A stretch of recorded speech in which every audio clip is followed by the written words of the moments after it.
Let me take you back to a crisp spring morning in 1991, when change jingled in pockets across America. You might not realize it, but that humble quarter you used to pay the parking meter could be hiding a secret worth hundreds, or even thousands, of dollars.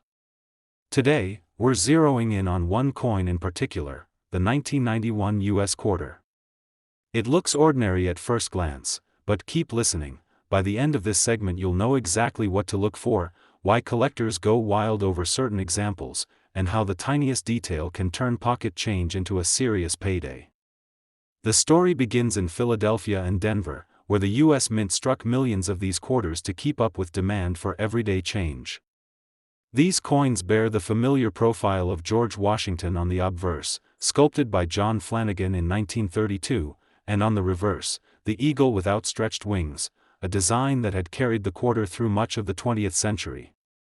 But in 1991 something almost imperceptible happened during production. A handful of dies developed a faint doubling on the date and lettering. To most people, this doubling is invisible without magnification. To seasoned collectors, it's a flashing neon sign reading, "Rare Error." If you hold a 1991 quarter up to the light and trace the numerals, 1-9-9-1, you may glimpse a ghost image just behind the main digits. That's the double die error. It occurs when the die itself receives a second impression that's misaligned ever so slightly. The result? A raised, shadowy outline on the date and sometimes on the words, "Liberty" and "In God We Trust." It's not a mistake you see on every coin. Out of the million struck, only a couple thousand show the doubling clearly enough to attract serious attention. So, how do you know if yours is one of the special few? First, check the mint mark. Philadelphia coins carry no letter, Denver coins bear a small D just below the wreath on the reverse. Both mints produced double dies, but experts often agree that the Philadelphia specimens tend to show stronger doubling on the date, while Denver examples sometimes exhibit subtle doubling on the eagle's wing feathers. Next, grab a 10 times loop or even your smartphone camera with macro mode. Rotate the coin under a bright lamp until the light catches the raised edges of the doubled elements. If the shadow lines are crisp and distinct, especially on the 9S, you're onto something. Market value for a standard, circulated 1991 quarter is still face value, 25 cents, unless that doubling is present. Once you find a clear double die, prices start around $10 in lower grades, very fine to extra fine. Move up to about uncirculated condition, and you could be looking at $25 to $50. But the real excitement comes when you find a mint state specimen, coins that never touched circulation and show full, frosty luster. An MS-63 double die from Philadelphia might fetch $100 to $150 at auction. Drive the grade up to MS-65 or higher, and you could break the $300 barrier. The auction record? A flawless MS-67 example sold for just over $1,000 in 2018, proof that collectors will pay top dollar for perfection plus a dash of error intrigue. Beyond the numbers, there's something almost poetic about spotting a double die quarter among everyday change. One collector tells the story of finding his prize in the pocket of an old jacket he hadn't worn in years. Suddenly, a quarter that paid for his latte turned into the down payment on a new lens for his camera. Another discovered hers in a jar of coins she'd set aside for charity. The sale of that one coin ended up funding an entire year's worth of school supplies for underprivileged kids. These anecdotes remind us that rarity isn't just about scarcity, it's about moments of surprise and delight, the thrill of uncovering hidden value in something so familiar. Of course, condition makes all the difference. A circulated double die will show wear, softening of the doubling, tiny nicks on the rims, maybe a light scratch across Washington's cheek. Those coins still command a premium over face value, but not the kind that'll make headlines. Mint state examples, however, preserve the crisp edges of the doubling, the mirror-like field surrounding the design, and the sharpness of the eagle's feathers. In MS-66, you'll see perfect surfaces with no marks visible to the naked eye. In MS-67, even under magnification, blemishes are nearly non-existent. Those grades attract top-tier collectors willing to bid fiercely, especially when the provenance is solid, say, from a well-known dealer or a certified submission in a major auction house. Now, you might wonder, how many of these error coins are actually out there? The US Mint doesn't publish exact numbers for error coins, but seasoned numismatists estimate that perhaps 1,500 to 2,500 double-die 1991 quarters survive in collectible condition. That's a tiny fraction of the hundreds of millions minted. And while new finds still surface, often from long-forgotten bank rolls or estate collections, most of the top-grade specimens are already in private hands or museum archives. If you're inspecting your change, don't overlook tone and coloration. Some mint state coins develop attractive golden or champagne hues over time, especially those stored in paper envelopes or cardboard tubes.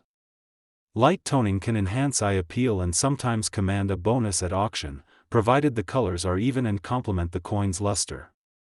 Harsh brown spots or uneven splotches, conversely, can detract from value, so always check for uniformity. Before we move on to our next coin, here's a quick checklist: confirm the mint mark, examine the date and lettering under magnification, assess wear or luster, and note any attractive toning. If you spot clear doubling on the date, you've potentially got a collectible worth well over face value, maybe hundreds of times more. And if it's in mint state with gorgeous toning? You might just have the coin that launches your next passion project or funds an unexpected dream. Keep that excitement alive, because up next we'll switch gears to another surprise-packed quarter from 1987, one that looks even more pedestrian at first glance but hides an error variety every bit as thrilling. Stay tuned for the full scoop on the 1987 US quarter value and errors, and how you might find one in your own pocket change. Switching gears to the 1987 quarter, you'd think by looking at a handful of change clinking in your hand that they're all identical, yet a small subset carries an anomaly that can send seasoned collectors into a frenzy. On the surface, this quarter is familiar: Washington's profile on the front, the eagle on the back.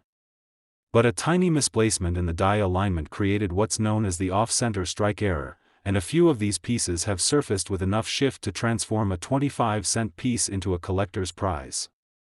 Back in 1987, Philadelphia and Denver were churning out quarters at full throttle. The nation's demand for pocket change was high, and the mint kept pace with production lines running day and night. On one such press, a working die slipped just enough before striking the planchet, so the design hit slightly askew. These off-center strikes vary in degree, from a barely noticeable shift that trims the rim to dramatic misalignments where half the eagle is missing entirely. It's in those more extreme deviations that values climb steeply, because they're rare survivors of quality control. To spot an off-center error, hold the coin at eye level and look for missing portions of the design. If you see part of the rim intact on one side but the other side shows blank metal where the eagle or Washington's bust should be, you're likely looking at an error coin. Measure the degree of offset. Collectors talk in percentages, the amount of the design that's missing. A 1 to 2% shift might only be worth a couple of dollars above face value. But when you reach 10% or more displacement, values can jump into the low hundreds, especially if the date and mint mark remain fully visible within the struck portion. Denver struck roughly 500 million quarters in 1987, and Philadelphia about 350 million. Out of those, experts estimate only a few hundred off-center errors exceeding 10% displacement have survived in collectible condition. Most misstruck coins were caught and melted down, making the few that escaped detection in coin rolls and pocket change all the more coveted. If you ever come across a quarter where the eagle's wings seem truncated or Washington's hair disappears into a blank field, slow down, because that could be a rare piece worth investigating. Market values for 1987 off-center quarters depend heavily on the degree of misalignment and the coin's overall condition. A 5% offset in circulated condition might fetch $5 to $10 from an error specialist. Move to 15% in an uncirculated grade, and you could see $50 to $75. Once you cross the 20% threshold, with a dramatic blank field swallowing nearly a quarter of the design, prices soar. In mint state with, say, a 25% offset, auctions have seen final bids between $200 and $400. The record? A sensational 30% off-center MS-65 from Denver sold for $1,200 in 2021, proof that the rarer the shift, the steeper the premium. Beyond the technical specifics, these error coins carry stories. One collector recalls finding a 1987 off-center quarter in a tip jar at a diner in Ohio. She thought it was just a worn coin until a friend with a loupe pointed out the missing rim. Another found his while fishing quarters out of a parking meter. The blank expanse on one side made him pause, and a quick check under magnification revealed the die slipped more than 1/5 of an inch. Those chance encounters, when everyday transactions yield something extraordinary, are what fuel the passion in our hobby. Condition remains paramount. A heavily circulated off-center error will show wear along the high points of Washington's cheek and the eagle's breast, softening any remaining doubling of the design. Those coins still command a multiple of face value, but the real excitement is reserved for mint state survivors. An MS-63 with a 20% offset, for instance, boasts crisp, unblemished surfaces where the struck portion remains flawless. In MS-64 or MS-65, you'll see full, original luster on the struck area, making the contrast with the blank field even more dramatic, an aesthetic that collectors prize. Interesting variations exist even within off-center strikes.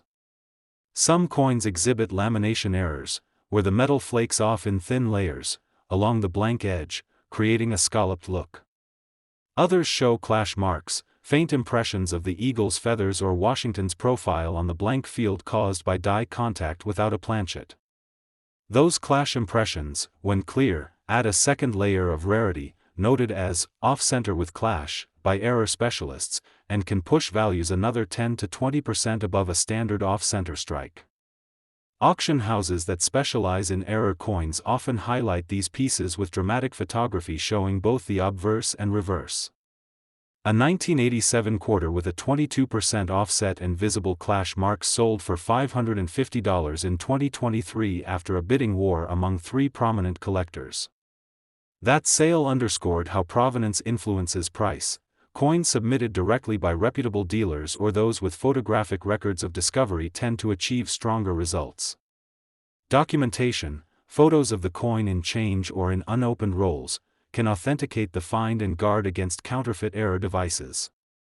Storage and toning also play into desirability. Error coins stored in clear flips maintain their original hue, whether bright silver or softly toned with age.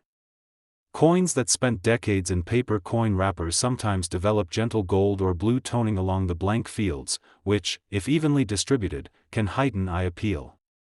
Conversely, coins with uneven, harsh toning or environmental spots may see diminished demand, even if the error is dramatic, because collectors prize both the anomaly and the visual presentation.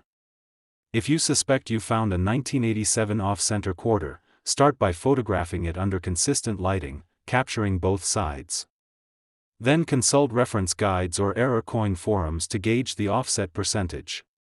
Many collectors rely on comparison overlays, acetate templates marked with the normal strike area, to quantify the shift. Once you've confirmed the error, consider sending the coin to a grading service that handles errors, like PCGS or NGC. A certified grade and error attribution not only boost confidence among buyers but can sometimes elevate market value by 20 to 30%.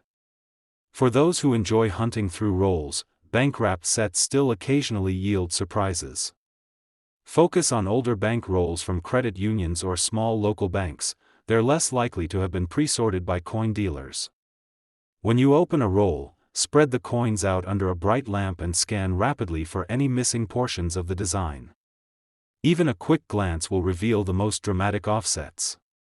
And if you don't find one today, remember that persistence pays. Many collectors recount checking hundreds of rolls before uncovering their first off-center quarter. Seasoned collectors also recommend checking mint-packaged sets from 1987. Some inclusion errors occurred in proof or special mint sets, where a circulation strike planchet inadvertently entered a proof press, creating an off-center proof quarter. Those pieces combine the proof's mirrored fields with the off-center characteristic, an exceptionally rare crossover error. In 2017, one such proof off-center hybrid graded PR64 sold for $2,500, demonstrating that error hybrids carry a unique premium. That wraps up our deep dive into the 1987 off-center quarter. Between the dramatic blank fields, possible clash marks, and condition-driven premiums, this coin offers a treasure hunt in every roll. Next, we'll tie together what these two quarters, the 1991 double die and the 1987 off-center, teach us about spotting hidden value in everyday change, and how you can turn pocket finds into prized collectibles.